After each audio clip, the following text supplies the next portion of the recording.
नमस्कार दोस्तों, राधे राधे, जय श्री कृष्णा। मैं मोमिता स्वागत करती हूँ आप सबको मेरे यूट्यूब चैनल रणजीत मोमिता में। दोस्तों कैसे हो आप सब? उम्मीद करती हूँ आप सभी बहुत ही अच्छे होंगे। दोस्तों आज सफला एकादशी व्रत है, तो आप सबको मेरी तरफ से सफला एकादशी व्रत की हार्दिक शुभकामनाएं। दोस्तों आज सफला एकादशी व्रत की शुभ अवसर पर मैं आप सबके साथ सफला एकादशी की व्रत कथा शेयर करूंगी, तो ये जानने के लिए मेरे साथ वीडियो में अंत तक जरूर बने रहेगा। आशा करती हूँ वीडियो आप सबको बहुत पसंद आएंगे। तो चलिए देर न करते शुरू करते हैं आज का वीडियो। ओम नमो भगवती वासुदेवाय नमः।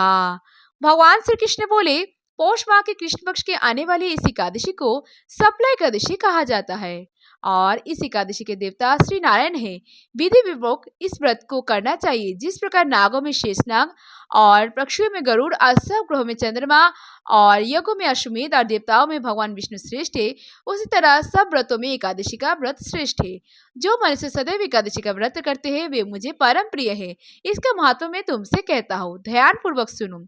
भक्त वत्सल भगवान श्री कृष्ण कहने लगे कि धर्मराज, मैं तुम्हारे स्नेह के कारण तुमसे कहता हूँ कि एकादशी के व्रत के अतिरिक्त मैं अधिक से अधिक दक्षिणा पाने वाले यज्ञ से भी प्रसन्न नहीं होता हूँ। अतः इसे अत्यंत भक्ति और श्रद्धा से युक्त होकर सुनो। हे राजन, द्वादशी युक्त पोष एकादशी की कथा मैं तुम्हें सुनाता हूँ, तुम एकाग्रचित होकर सुनो। सफला एकादशी व्रत कथा। चंपावती नगरी में एक महिष्मान नाम का राजा राज्य करता था। उसके 4 पुत्र थे। उन सब में लुम्पक नाम वाला बड़ा राजपुत्र महापापी था। अब यह पापी सदा पर स्त्री और वेश्यागमन तथा दूसरे बुरे कर्मों में अपने पिता का धन नष्ट किया करता था। सदैव ही देवता, ब्राह्मण, वैष्णव की निंदा किया करता था। जब राजा को अपने बड़े पुत्र को ऐसे कुकर्म का पता चला तो उन्होंने उसे अपने राज्य से निकाल दिया। तब वे विचरने लगा कि क्या कहाँ जाऊँ, क्या करूँ। अंत में उसने चोरी का निश्चय किया और दिन में वह वन में रहता, रात्रि को अपने पिता की नगरी में चोरी करता तथा प्रजा को तंग करने और उन्हें मारने का कुकर्म करता। कुछ समय पश्चात सारी नगरी भयभीत हो गई। अब वह वन में रहकर पशु आदि को मारकर खाने लगा। नागरिक और राज्य के कर्मचारी उसे पकड़ लेते, किंतु राजा के भय से छोड़ देते। वन में एक अति प्राचीन विशाल पीपल का वृक्ष था और लोग उसकी भगवान के समान पूजा करते थे और उसी वृक्ष के नीचे वह महापापी लुम्पक रहा करता था। इस वन के लोग देवताओं की क्रीड़ा स्थली मानते थे और कुछ समय पश्चात पौष कृष्ण पक्ष की एक दशमी के दिन वह वस्त्रहीन होने के कारण शीत के चलते सारी रात्रि सो नहीं सका। उसके हाथ पैर अकड़ गए और सूर्योदय होते होते वह मूर्छित हो गया। दूसरे दिन एकादशी का मध्याह्न के समय सूर्य की गर्मी पाकर उसकी मूर्छा दूर हुई। गिरता पड़ता वह भोजन की तलाश में निकला।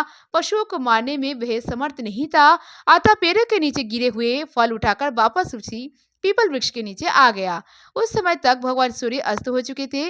वृक्ष के नीचे फल रखकर कहने लगा, हे भगवान, अब आपके ही अर्पण है ये फल, आप ही तृप्त हो जाइए। उस रात्रि के दुख के कारण रात्रि को भी नींद नहीं आई। उसके इस उपवास और जागरण से भगवान अत्यंत प्रसन्न हो गए और उसके सारे पाप नष्ट हो गए। दूसरे दिन प्रातः एक अति सुंदर घोड़ा अनेक सुंदर वस्तुओं से सजा हुआ उसके सामने आकर खड़ा हो गया और उसी समय आकाशवाणी हुई कि हे राजपुत्र, श्री नारायण की कृपा से तेरे पाप नष्ट हो गए हैं। अब तू अपने पिता के पास जाकर राज्य प्राप्त कर। ऐसी वाणी सुनकर वह अत्यंत प्रसन्न हुआ और दिव्य वस्त्र धारण करके भगवान आपकी जय हो कहकर अपने पिता के पास गया। उसके पिता ने प्रसन्न होकर उसे समस्त राज्य का भार सौंप दिया और स्वयं वन के रास्ते में चले गए और अब लुम्पक शास्त्र अनुसार राज्य करने लगा। उसकी स्त्री, पुत्र आदि सारा कुटुंब भगवान नारायण का परम भक्त हो गया। वृद्ध होने पर वह भी अपने पुत्र को राज्य का भार सौंपकर वन में तपस्या करने चला गया। अंत समय में वैकुंठ को प्राप्त हुआ। अतः जो मनुष्य इस परम पवित्र सफला एकादशी का व्रत करता है उसे अंत में मुक्ति मिलती है, और जो नहीं करते वे पूंछ और सिंगों से रहित पशुओं के समान है। और इस सफला एकादशी के महात्मा को पढ़ने से अथवा श्रवण करने से मनुष्य को अश्वमेध यज्ञ का फल मिलता है। राधे राधे, जय श्री कृष्ण, जय श्री हरि विष्णु, जय माता लक्ष्मी। तो दोस्तों आज सफला एकादशी की व्रत कथा समाप्त हुआ। तो दोस्तों कैसी लगी आप सबको आज की ये वीडियो, मुझे कमेंट करके जरूर बताएगा। वीडियो अगर अच्छी लगी हो तो वीडियो को ज्यादा से ज्यादा लाइक और शेयर जरूर कीजिएगा। ऐसे और वीडियोस पाने के लिए मेरे चैनल रणजीत मोमिता को जरूर सब्सक्राइब कीजिएगा। सब्सक्राइब के बगल में बेल आइकन दबाना मत भूलिएगा ताकि नए नए वीडियो की नोटिफिकेशन जल्द से मिल जाए।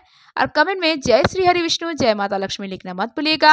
आप मुझे फेसबुक इंस्टाग्राम फॉलो कर सकते हैं। मेरे Facebook Instagram link description box में दे दिया गया है, आप चाहे तो चेक कर सकते हैं।